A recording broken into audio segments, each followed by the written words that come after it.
Hello plant lovers, my name is Emily from Plant Joy New Zealand, and first of all I just wanted to thank you so much for the overwhelming and incredible response that I have been getting from all of you with all of your questions and messages about Fern Fibre.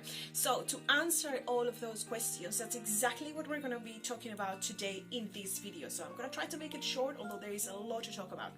Alright, first of all, what is Fern Fibre? It is exactly what it says it is. It is fibre from a fern tree.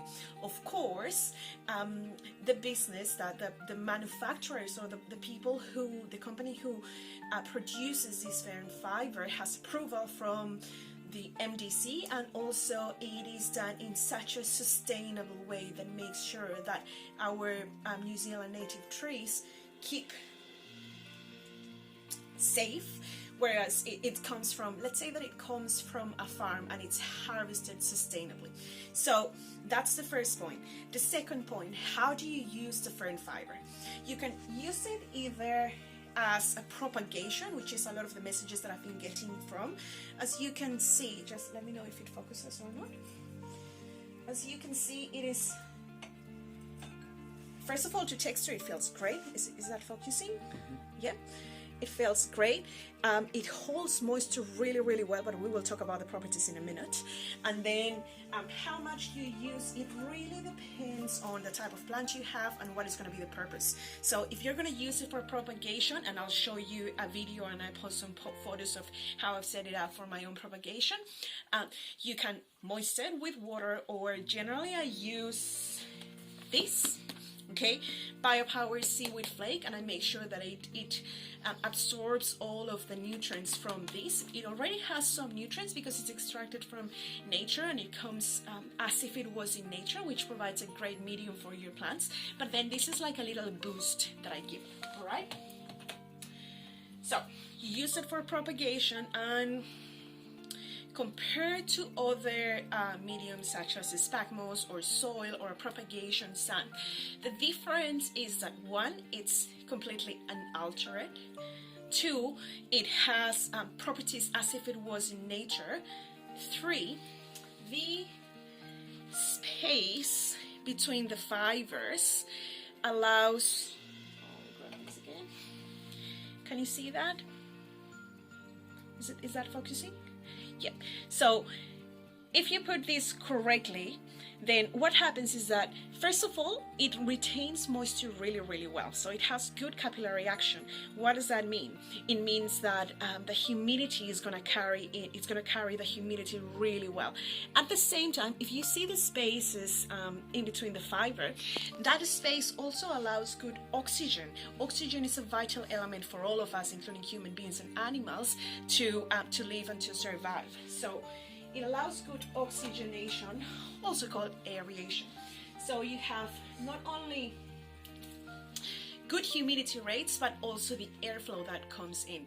Usually with sphagnum moss or with soil, it can be too dense, and sometimes that can lead to root rot or really slow growth. Because especially when you're propagating, your roots are going to be quite frail and fragile. So you want something that it's going to allow them to grow easily and go in between the fibers with ease and grace, how I like to say it.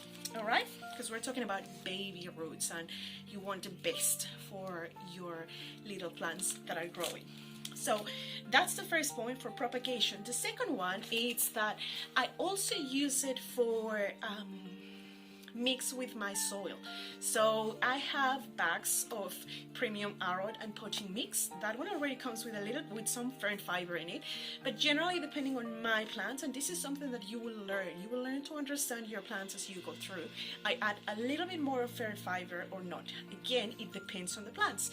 Some plants love having more fern fiber, some plants don't really like it, like dracaenas or semi-succulents. All right, that's how I use it. And then generally at the top, the last third, I add a little bit more of fern fiber as well, so the aerial roots can also attach to it. So as an example, I've got a little monstera that I grew from a seedling about a year ago. So I've recently repotted these, and I've added the fern pole into it the fern pole goes right to the bottom just to make sure it is solid and it doesn't flop or anything. And then the aerial roots are going to attach to that.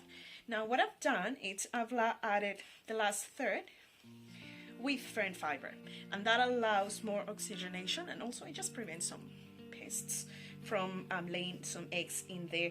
And then I'm not sure, can you see that? Yep, that little root. So that little aerial root, it's actually going to grow quite happy and come and dig into the fern fiber, which once your aroids or plants like this one, Monstera for example, the more substrate they have, they are going to feel like, oh, I am actually in the right medium or the right environment, so I'm just going to grow and thrive. So that's pretty much what your little plants do when us humans provide them with the right environment. It is the same with my little micans here. Before the fern pole, I got this plant when it had only 1 or 2 leaves. I had it with a chopstick around. So I've put it in its fern pole and it's loving it. Some of the roots are already attaching, which is a little bit hard to see from here. I think I need my glasses, but it's loving it. And then what I have done, you can attach it and use this garden wire. And can you see the garden wire? Yep, you've got the garden wire and it just looks nice, okay? And then the plant just comes back down. You can train it as you please. You can train it to go towards the one side only, or you can train it to go around the whole pole. That is completely up to you and up to these aesthetics that you want for your plant. Now, the next point is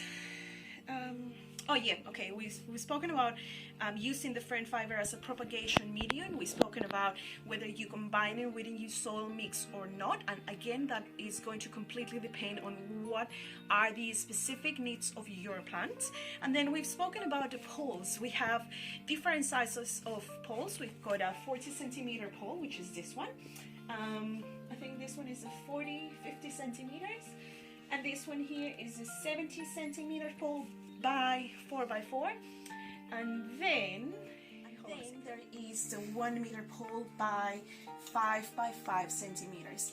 It is not a 4x4 mainly because as your plants grow, what you actually want is to make sure that it's got enough support. I could have gotten it at 4x4, but I don't want to risk my plant going floppy, especially because the more that she will grow, the leaves are going to be getting bigger and bigger, and the poles are going to get heavier as well. So you want something that offers that complete support. That means being 5x5 centimeters. So I'm going to put this down because it's actually quite heavy.